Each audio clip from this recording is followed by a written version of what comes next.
So you just saw us. We're back at it with talking about day 2 of the cruise. Mm-hmm. Day 2 was being at the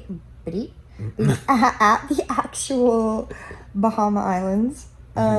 We made port in Nassau. I believe that's how you say it. Don't come at me if I'm saying it wrong. So we started off the day by ordering some room service for breakfast because I have always wanted to order room service, and there were very few upcharges in terms of food on the whole ship, and so room service was free. Mm-hmm. And I was going to take advantage, and I did, as you will come to find out. But one of the times we ordered room service was for breakfast that morning, and that really was basically it. Nothing terribly notable happened. Met up with the people after, and then we went up to the very top deck, to the front of the ship to watch the boat pull into port. Yep. Saw a couple of the cruise ships. They're already in port. Some smaller ones, some bigger ones than us. So Yeah, the Royal Caribbean or whatever. I think it was huge. yeah, it was massive. Our ship was big. That ship was bigger than ours was. Yeah, it was huge. But that was fun, watching us pull into the actual islands and kind of seeing everything from a bird's eye view.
So we pulled in, and then we actually had booked an excursion to the Estrada Gardens, and that was really, really cool. So the Estrada Gardens was a conservation, Like a wildlife sanctuary, conservation type facility, yeah. But it was about a 10-minute bus. They call it a bus, but really it was just like a glorified van. It was like a mini bus. I mean, granted, with its little fold-down seat deals, it probably seated like 20 people or something. It was like a mini bus, or a very big van. It wasn't like a bus like you're probably thinking bus, like not like a big tour bus. Is that like 20 people I'm just trying to paint a picture here. Yeah. But it was kind of cool. They had seats that actually pulled down into the aisle to fit more people. So they really packed that thing full. Yeah. There was no aisle to walk down once everybody was in it. But it was just packed. It was about a just over 10-minute drive there and back. It was short. It was so 10 minutes there, 10 minutes back. But our little like tour guide guy was really cool. He pointed out a lot of historical places. Well, he was a bus driver, is what he was. Yeah, the bus driver. But he was like acted like a tour guide as we were driving, which I really appreciate because I love the historical bits and things, and of different cultures and things like that. I love that stuff. And so it was really cool. He talked about like the history of the island and the names and who founded it and different statues and houses and different things that you could see along the way and their significance and all that. And different things about like current state of things, like some of their political stuff going on. And it was very cool. It was cool. It was really cool. It was very cool. So he took one way there. And then we did that once we actually got there, we got off, and it was cool. It was like they had a surprising amount of animals that I wasn't expecting. Mainly birds, a lot of birds. A lot of birds. Like macaws, a lot of macaws of all different sorts of macaws, like scarlet and blue, and just like a whole bunch of different kind of macaws. They had like a bunch of peafowl or peacocks. They had an all-white peacock. Yeah, it was really cool. Peacock was cool. And they had like turkey and just like a whole bunch. But then they had some others, like some that I just did not expect either, like raccoons and different things.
But they had this little arena in the center where they did like a flamingo show, which was quite cool. And at the end of that, they picked a few people from each section around the little arena area to go inside and take a picture with the flamingos.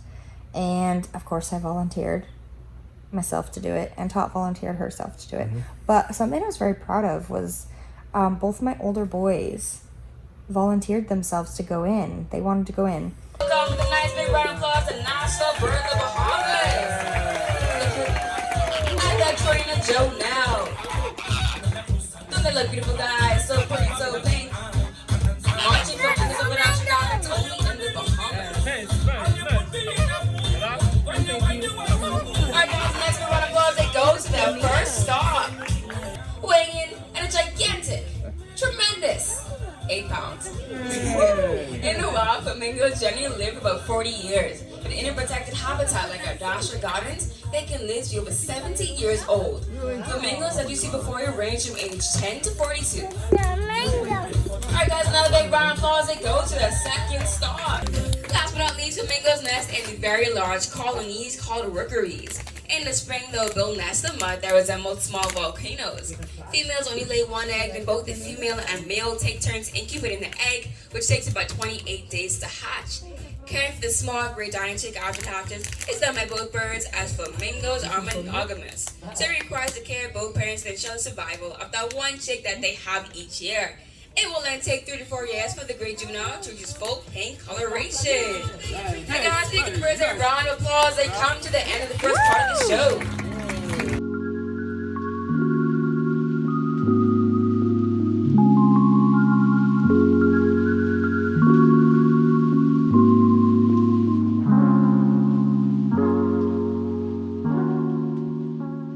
I don't think Rona knew what he signed himself up for when he actually did volunteer to go inside. By the time the flamingos came around, he was shrieking out of fear. He was like, he was terrified. He did not like it. Don't make me go near him. It was really cool. So we got to go in in there and take pictures with the flamingos. And then after they took the flamingos out, they actually brought in a boa. I forgot what kind of boa, but a boa of some sort, and some rabbits that you could actually touch and interact with. It was a pretty big boa.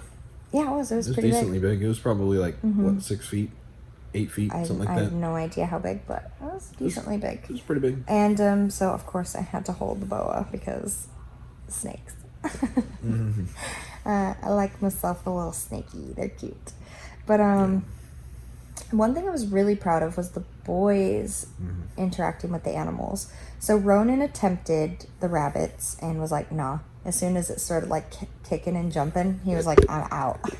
He did not want anything to do with I'm it. out. And then he jumped out, but Zion stayed in there and sat down and pet them and stuff. They put up like a little run that they kept him in. Yeah.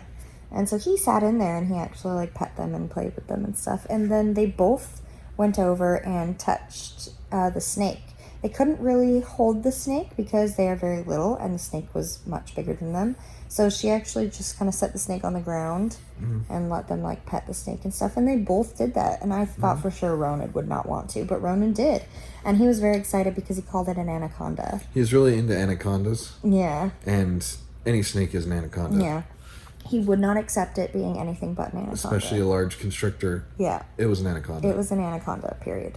So, if you ask him, he'll tell you that he pet the anaconda.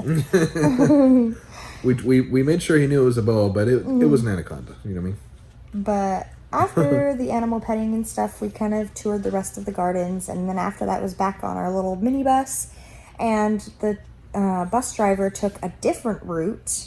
Again, it was about 10 minutes or so back to the port. And he took a different route and again told of like the history down those different streets and things. And it was just a really cool little bus ride. It was really cool.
after we got back and off the bus, the majority of our party went straight back to the ship.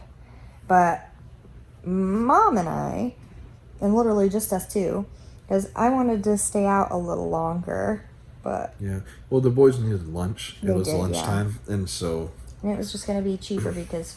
Yeah. And easier. Yeah. Because food is free on the ship. Yeah, we debated getting something to eat on land, but we just, to avoid costs, and plus there was really nothing we wanted to do there anyway with the boys. We just decided to get back on the ship. Yep. So Mom and I went and explored a bit. Mom got some little souvenir drums for the boys, and we got a little Bahamian flag to take home, and we kind of just explored some of the shops and mobbed around, and then hit some of the little historical markers that were just close by, because again, I love that type of stuff. So if I came across it, I was like, ooh, I want to go up and see that. So we kind of wandered around a bit and explored, but eventually hunger drove me back to the ship too. So we weren't out for too long. But while we were out exploring, what did you do? Literally, we just went back, ate lunch, and then, I don't know, we took our time, you know, like we weren't in any rush. We didn't have any plans. It's funny, Vladimir and I looked at each other, and we're like, so what are we going to do? And we both were just like, I don't know. Like, the women aren't here to tell us what to do, so we're just going to, I guess, figure it out. So we, so we just kind of ate lunch and went back to the rooms, and then I went to drop the kids off at Kids Club, and literally don't even remember what we did after that. Nothing in particular. Just dropped the kids off at Kids Club, mostly so that they could get the experience of being at Kids Club. It wasn't so that we could go do stuff without the kids. It was just, we just wanted them to get to go do that. And it was a good time, you know.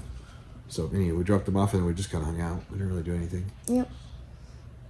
And when we got back to the ship, like I said, we weren't gone very long. So we back to the ship, Mom and I ate, and then I think we went back to the room for a brief spell, and then picked up the kids from Kids Club before our next dinner, which the kids apparently hated Kids Club. Yeah.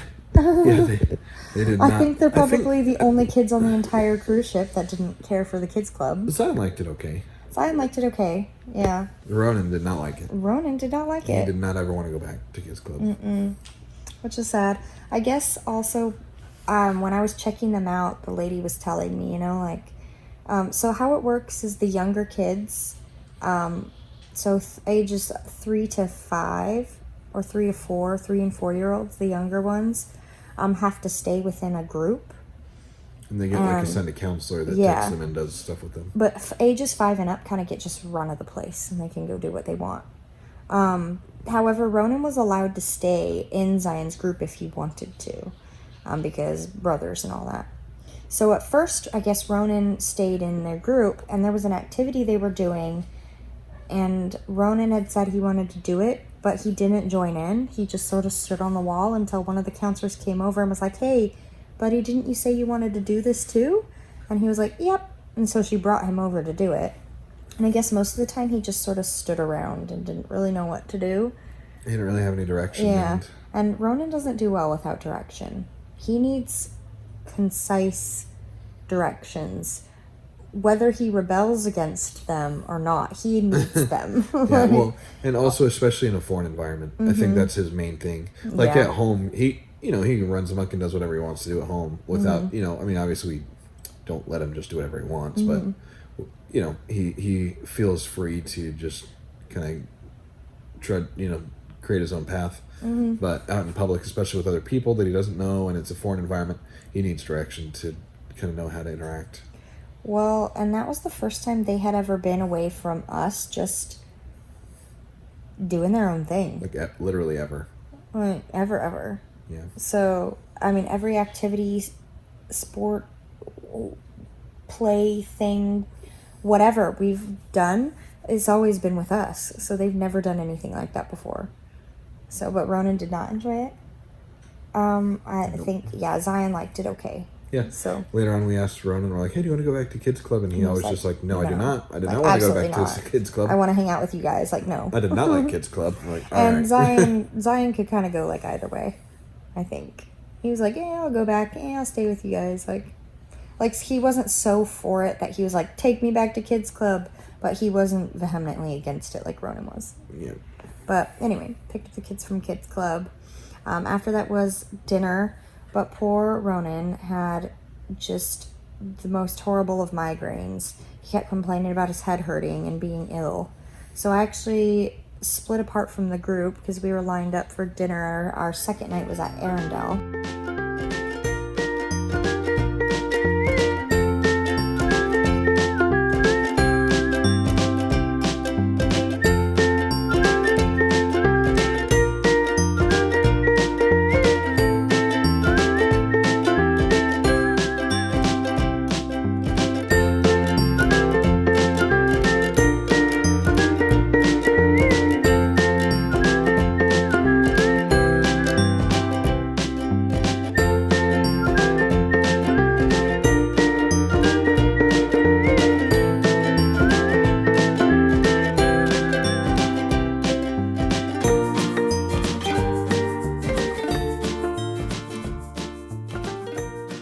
I had to take him down to the medical deck to go get something for his headache because we didn't have anything with us. I forgot to pack it. And so I had to go get some. And they gave me an entire bottle of Tylenol to take. I thought they were just going to give me a dose of it, but no, they gave me the whole bottle to take home. But so I gave him some of that, and he was just miserable from that point on. He sat next to me and laid his head on my lap and like slept on my lap pretty much the entire time we were sitting at the table. Mm-hmm. Yeah. But dinner started out fine. He was asleep on his lap. We were ordering our food. The show was going on, and it was Frozen, and they were singing. And the premise of it was we were there to celebrate Anna and Kristoff's engagement.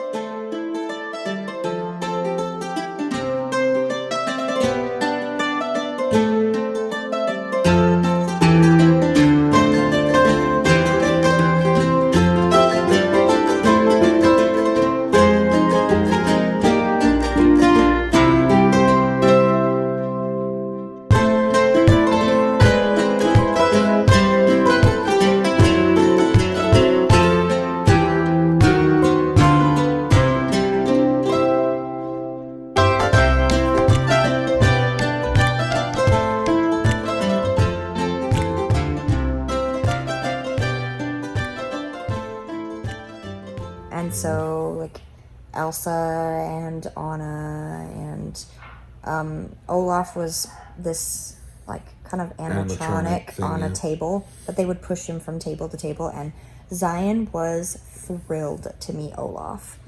That was one of the things he talked about most before we even went on the cruise, was how he was excited He to meet wanted Olaf. to meet Olaf. And so Olaf, they got pushed around to every single one of the tables, and, you know, Elsa came to every one of the tables, and Kristoff and Anna came to every one of the tables. They always went to every single one of the tables, which was pretty cool. But we basically met Olaf, and then I had to bail on dinner and go back to the room with all the kids because Ronan was just so miserable. The food hadn't even come yet by the time I had to leave dinner. Well, and something that we forgot to mention was we decided to shift the way that we did dinners a bit. So the kids actually got dinner at 5 o'clock before everybody actually went to dinner. Yeah, and we just went up and did like the buffet style dinner and got them some dinner before dinner. So they had already eaten by the time Yeah. we were eating dinner, and Yeah. they were just having a rough go of it. And so Brandy just took them back and went put them to bed.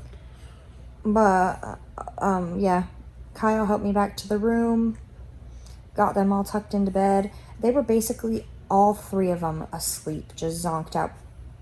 I guarantee before he got back up to dinner, and they were probably close to all asleep before he even left the room. Like, they fell asleep very fast, and then I just stayed with the boys, and he went back to dinner. Yep. Went having it dinner. Really not a lot happened at dinner. By the time I got up there, everybody was pretty much wrapping up. So I just scarfed my food down real quick. Got Brandy's food like in a little to-go tin They thing. actually let him take the food back to me, which was really cool. Yep. Because they don't really allow that's like the one thing they don't allow is you to order the food from the main dinners to your room.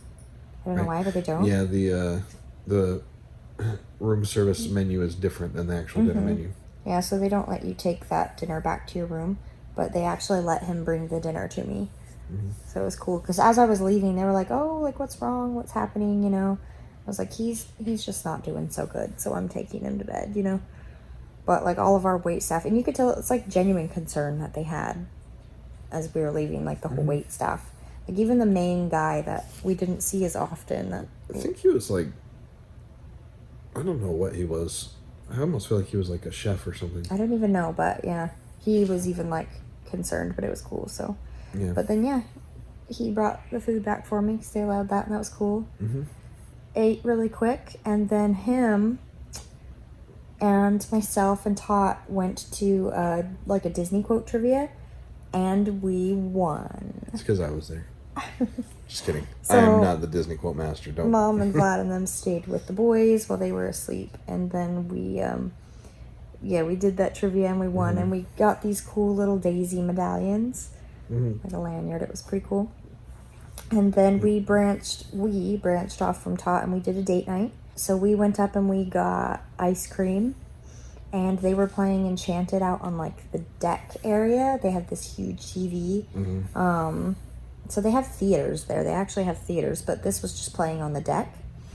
They were playing They Enchanted. always have a movie going on the deck, so you can go and watch whatever movie's playing any pretty much any time of day. I think they turn it off at night after a certain point. Yeah.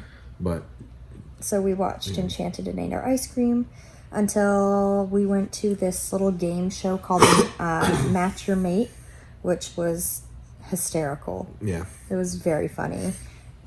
So they called up like 3 different couples, and they basically like quizzed each of the couples, and they had to match answers and stuff, but it was just really funny. So, yeah.